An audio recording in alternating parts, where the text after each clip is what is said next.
Hello students, in this video we'll do chapter 6 Expert Detective of class 7 from the book Honeycomb, and I'm going to give you a key sentence so that you can learn the chapter name and author name very easily. And the key sentence is Sharda Dwivedi is expert detective. Sharda देवी एक expert detective हैं। तो आप इस तरीके से chapter का नाम and author का नाम इजीली लर्न कर पाएंगे। Now we shall start word meaning. First word is scarred, full of scar, चेहरे पर निशान। तो इसमें कोई मिस्टर नाथ हैं जो कि रह रहे हैं बगल में, तो उसका जो फेस है वो निशान से भरा हुआ है। तो उसका फेस कैसा है? उसका फेस है स्कार्ड, फुल ऑफ स्कार्स, चेहरे पर काफ़ी सारे निशान हैं। स्टैश अवे, हिडन, छुपाया हुआ। तो ये जो दो बच्चे हैं 7 और उसकी जो सिस्टर हैं, उनको लगता है कि ये जो मिस्टर नाथ है इसने काफ़ी सारा पैसा छुपाया हुआ है। Stash away, hidden. Crook, criminal, अपराधी। तो उनको लगता है कि जो ये मिस्टर नाथ है ये क्रिमिनल है, ये एक अपराधी है। सो नेक्स्ट है आपका जैसे on the run. On the run होता है एस्केप फ्रॉम प्रिजन, जेल से भागा हुआ। तो माया जो कि 7 की सिस्टर है, उसको लगता है कि जो मिस्टर नाथ है वो ऑन द रन है, मतलब वो जेल से भागा हुआ है। स्टार्विंग, हंगर, भूखमरी। लेकिन निशात को लगता है, निशात का दूसरा नाम 7 भी है, उसको लगता है कि इसको पैसे की कमी है और ये भूख के वजह से इतना कमज़ोर है। सो इंटरप्टेड, INTERUPTED, इंटरप्टेड, डिस्टर्ब्ड, दखल देना। तो जब हम कोई इंसान बातें कर रहा है या अपने कमरे में और अचानक हम उसको डिस्टर्ब करते हैं तो उसको हम इंटरप्ट वर्ड भी कह सकते हैं, दखल देना। ऑब्वियसली, क्लियरली, स्पष्ट रूप से। सो अभी कोई मतलब आप किसी को बहुत अच्छे ढंग से जानते हैं और कोई दूसरा फ्रेंड आपसे कहता है कि क्या तुम इसको पहचानते हो, तो आप क्या बोलोगे? ऑब्वियसली, मैं इसको जानता हूँ, ये मेरे रिलेटिव हैं। तो ऑब्वियसली उस सेंस में हम यूज़ करते हैं। रिकग्नाइज्ड, आइडेंटिफाइड, पहचानना। तो जैसे काफ़ी समय बाद आप किसी से मिलो तो मुश्किल होता है आइडेंटिफाई करना, रिकग्नाइज़ करना। और कभी कभी जिसकी याददाश्त बहुत अच्छी है वो इंसान रिकग्नाइज़ कर लेता है, आइडेंटिफाई कर लेता है किसी ऐसे इंसान को जो बहुत समय बाद मिल रहा है। गॉन्ट, GAUNT, वेरी थिन, बहुत पतला। बीमारी की वजह से जब किसी की बहुत तबीयत ख़राब होती है और वो कमज़ोर हो जाए तो उस केस में हम उस व्यक्ति के लिए गॉन्ट वर्ड हम यूज़ कर सकते हैं। Then we can use gaunt in that case. Peek, peep, झांकना। तो जब हम चोरी छुपे किसी के कमरे में झांकते हैं तो दैट इज़ कॉल्ड पीप या peak. TIP, tip. Give money, पैसे देना। तो कई बार आप लोग जब होटल में खाना खाने जाते हैं, एंजॉय करने जाते हैं, तो आप जो वेटर होता है उसको टिप देते हैं, आप उसको पैसा देते हैं क्योंकि आप खुश होते हैं तो आप उसको टिप देते हैं। सॉर्ट आउट, अरेंज्ड, व्यवस्था की। सो सॉर्ट आउट होता है कुछ चीज़ अरेंज करना, व्यवस्था करना। Fury, it's actually fury, fury, anger, गुस्सा। So whenever you don't get whatever you want you become furious, you become angry. आप लोगों को गुस्सा आता है, but this is very bad, गुस्सा नहीं करना चाहिए। ब्रोक, स्टार्टेड, शुरू हुई। और नेक्स्ट है आपका डाउनपॉर, रेन, वर्षा। सो यहाँ पे अगले दिन बारिश हो जाती हैं, उस केस में वर्ड आया था डाउनपॉर, रेन, वर्षा। एलियाज, एलियाज होता है अदर नेम, उर्फ। तो अधिकतर जो ये डाकू होते हैं, गुंडे होते हैं, इनके 2 नाम होते हैं। जैसे किसका नाम होता है कालू भाई, किसका नाम होता है राजा भाई, है ना, किसी का नाम होता है छोटा मंगल। आई मीन उनके जो दूसरे नाम होते हैं उसको हम कहते हैं उर्फ। ग्रोन अप्स, एडल्ट्स, वयस्क, जो बड़े लोग होते हैं उनके लिए हम ग्रोन अप्स वर्ड। नेक्स्ट है आपका अकम्प्लाइज। अकम्प्लाइज होता है one who helps in crime, जो अपराध में आपका साथ दे वो आपका अकम्प्लाइंस होता है। ठीक है, आप कुछ गलत काम में किसी का साथ देते हो, चोरी करने में साथ देते हो, मारपीट में साथ देते हो, कोई तोड़ा फोड़ी में साथ देते हो, तो इट मीन्स आप अकम्प्लाइंस हैं, आप ऐसे साथी हैं जो गलत काम में साथ देता है। One who helps in crime. Bribe, suborn, रिश्वत। सो बहुत बार हम अपना काम निकालने के लिए ब्राइब देते हैं, रिश्वत देते हैं। ओफ, बूर, गंवार। सो OAF BOOR, बूर, गंवार। सो कई बार हम लोग एक दूसरे को, जब बच्चे आपस में नाराज़ होते हैं तो एक दूसरे को गंवार भी बोल देते हैं। सो इंग्लिश में हम उसे ओफ कहते हैं, बूर कहते हैं। कॉप्स, पुलिसमैन, पुलिसकर्मी।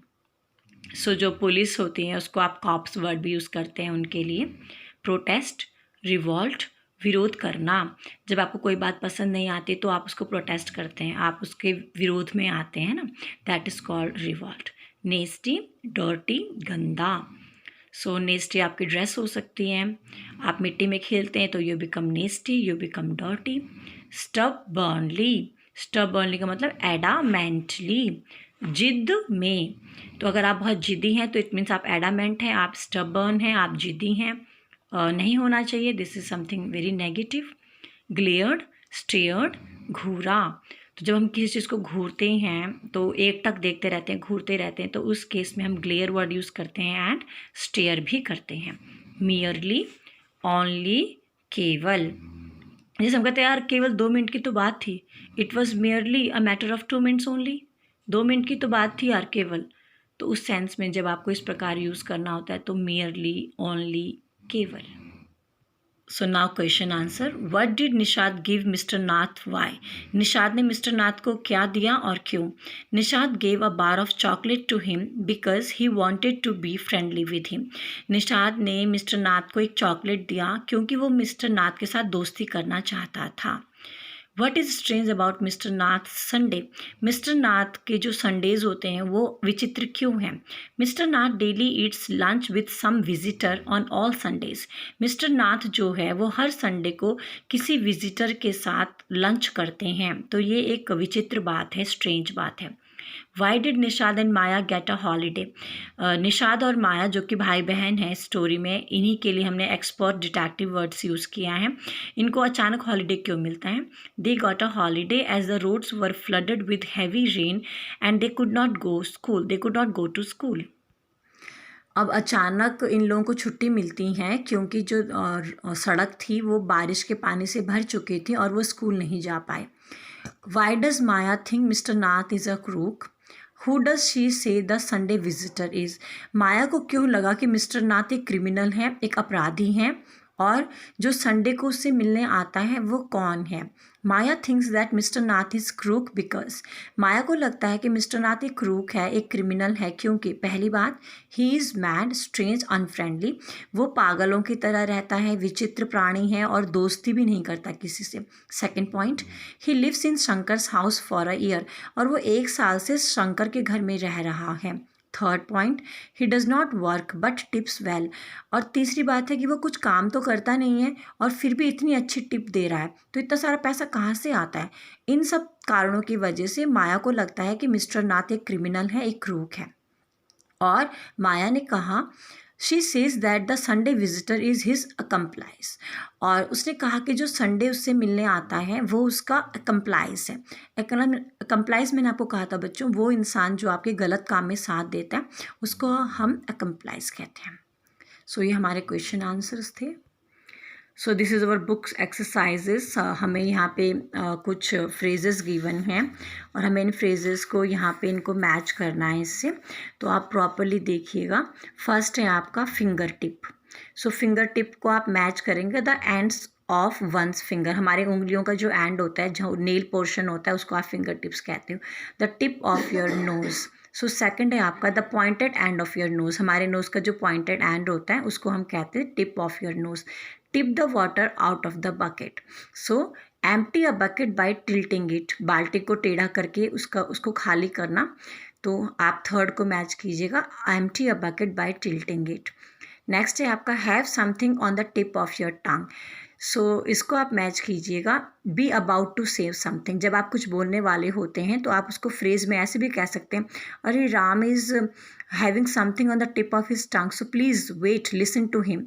कि अभी राम कुछ कहने वाला है, चुप हो जाओ, उसकी बातें सुनते हैं। तो फोर्थ के लिए आप मैच करेंगे be about to say something. Next है आपका tip the boat over. So tip the boat over means make the boat over turn. ठीक है, कि जो हमारी बोट है हम उसको जब ओवरटर्न करते हैं तो उसके लिए आप टिप द बोट ओवर से आप इसको मैच कीजिए। टिप हिम अ रुपी, किसी को हम रुपी दे रहे हैं तो give a rupee to him to thank him, किसी को थैंक यू कहने के लिए उसको पैसा देना, उसको टिप देना, तो that is called tip somebody with a rupee. The tip of the bat, bat का जो टिप होता है उसके लिए हम कहते हैं the tip of the bat, आप इसको मैच करेंगे the end of the bat, bat का जो एंड होता है that is called tip of the bat. The police were tipped of, जो पुलिस है वो टिप्ड ऑफ हो गई, ये आपका 8th है, इसको आप मैच करेंगे लास्ट से। द पुलिस वेर टोल्ड और वॉर्न्ड, पुलिस को वार्निंग दी, चेतावनी दी। If you take my tip, so this is your 9th and इसको आप मैच करेंगे if you take this advice. So if you take my tip means if you take my advice. So the bat tip the ball, जो bat है उसकी tip जो है वो ball से टच हुई है, सो आप 10th को मैच करेंगे the bat lightly touch the ball. So these were the phrases which you have to match with your meaning. इन सब में ही टिप वर्ड आया है, तो टिप वर्ड का डिफरेंट टाइप से हमने उसका यूज़ देखा। Now this is second exercise, page number 94। यहाँ पे हमें काफ़ी वर्ड्स मिले हैं। हेल्पर जो आपकी मदद करता है, कंपेनियन जो आपका साथी होता है, पार्टनर भी आपका साथी होता है, जैसे रूम पार्टनर हो सकता है, और एकम्प्लाइज मैंने आपको बताया जो गलत काम में साथ देता है। हमें इन चारों वर्ड्स को भरना है। तो बिजनेस पार्टनर, ठीक है, बिजनेस हमारे बिजनेस पार्टनर होते हैं, उनके आपस में शेयर होते हैं, वो साथ में पैसा लगाते हैं उसमें और साथ में फिर प्रॉफिट भी शेयर करते हैं। माई कंपेनियन ऑन द जर्नी, और मान लो जर्नी हम जा रहे हैं, घूमने जा रहे हैं, तो उसमें जो आपका मित्र होता है उसको आप कंपेनियन कहेंगे। I am my mother's little helper, मैं अपनी मम्मी का छोटा सा हेल्पर हूँ, मम्मी की मदद करता हूँ। A faithful companion such as dog, तो जो डॉग होता है वो हमारा मित्र है, वो हमारा एक ऑनेस्ट मित्र है, एक लॉयल मित्र होता है कंपेनियन। द थीव्स अकम्प्लाइज, अब जो थीफ है, चोर है, उसका जो मित्र होगा वो उसका अकम्प्लाइज होगा, वो उसके गलत काम में साथ देखा। फाइंड अ गुड पार्टनर या हेल्पर, और सो गुड पार्टनर मतलब जब शादी होती है तो हम कहते हैं हम उसके लिए गुड पार्टनर ढूंढ रहे हैं। So to find a good partner, आप हेल्पर भी लिख सकते हैं but partner is better. Tennis, golf या ब्रिज पार्टनर, जब आप टेनिस खेलते हैं तो आपका पार्टनर होता है, गोल्फ में होता है, ब्रिज में होता है, तो हम गेम्स में खेलते हैं तो पार्टनर हमको चाहिए इन गेम्स को खेलने के लिए। अभी लास्ट है his dash in his criminal activities, अब क्रिमिनल वर्ड आ रहा है, अपराधी से रिलेटेड है ये, तो हम वर्ड लिखेंगे अकम्प्लाइज, कि क्रिमिनल एक्टिविटीज़ में वो उसका साथी है। So in this way you can fill these 8 fill in the blanks. Again, third exercises we have a few phrases जिसमें break word है और break का different use है। हम इनको concerned meaning से मैच करते हैं। फर्स्ट है आपका the storm broke, तो फर्स्ट को आप मैच कीजिएगा this kind of weather ended, कि जो स्ट्रॉम ब्रोक हुआ है मतलब जो ख़राब मौसम था अब वो ख़त्म हो चुका है। सेकंड है डे ब्रेक, तो डे ब्रेक को आप मैच करेंगे the beginning of day light, जो शुरुआत होती है सुबह की उसके लिए हम कहते हैं डे ब्रेक। जब सूरज की पहली किरण निकलती है तो हम कहते हैं डे ब्रेक हो गया, मतलब बिगिनिंग हो रही है डे की। His voice is beginning to break, third को आप मैच करेंगे changing as he grows up, जैसे जैसे बच्चे बड़े होते हैं वैसे वैसे उनकी आवाज़ में भी परिवर्तन आता है, तो उस केस में हम कहते हैं voice is beginning to break, मतलब आवाज़ में चेंजिंग आ रहा है जब हम बड़े होते हैं, ग्रोन अप होते हैं। Her voice broke and she cried, तो उसकी आवाज़ टूट गई और वो रो नहीं पाई, तो इसको आप मैच कीजिए she could not speak, she was too sad to speak, मतलब वो इतनी ज़्यादा दुखी हो गई कि वो बोल नहीं पाई और वो रोने लगी। देन फिफ्थ है आपका the heat wave broke, fifth को आप मैच करेंगे इट बिगैन और burst into activity, right. Next है आपका ब्रोक द बैड न्यूज़, कोई बैड न्यूज़ है उसको हमने सुनाया है, so we can say then we can say gently told someone the bad news. So broke the bad news का मतलब किसी को बहुत धीरे से बहुत प्यार से समझा के हमने कोई गलत खबर दी है, तो that is called broke the bad news. Then आपका सेवन्थ है ब्रेक और स्ट्राइक, जैसे जो मज़दूर होते हैं वो स्ट्राइक पे चले जाते हैं ना, वो हड़ताल कर देते हैं जब उनकी मांगे पूरी नहीं होती है, तो स्ट्राइक का मतलब वो है। सो ब्रेकर्स स्ट्राइक को आप मैच करेंगे and it by making the workers submit. तो जो स्ट्राइक है उसको अब हमने ख़त्म कर दिया है, हमने वर्कर्स के साथ समझौता किया है और जो उनकी स्ट्राइक है वो समाप्त हो चुकी है। अभी इसमें है कि हमें 2-3 अपने फ्रेजेस लिखने हैं और उनके मीनिंग लिखने, तो ये मैंने आपके लिए किया है। Break out, it means start suddenly, जब कोई चीज़ सडनली स्टार्ट होगी तो आप ब्रेकआउट वर्ड यूज़ कीजिए। Break in, enter forcefully to steal, चोरी करने के लिए जब हम किसी के घर में चोर घुस जाता है, फोर्सफुली घुस जाता है, जबरन घुस जाएगा तो हम ब्रेक इन कहते हैं। Break through, an important discovery, जब कोई महत्वपूर्ण डिस्कवरी होती है तो उसको हम ब्रेक थ्रू कहते हैं। तो ये मैंने 3 आप लोगों के लिए फ्रेज़ लेके आया जिसमें ब्रेक वर्ड था और उनका 3 मीनिंग बताया। सो आई होप आपको ये चैप्टर समझ में आया होगा, word meaning, question answer and exercise. Thank you बेटा।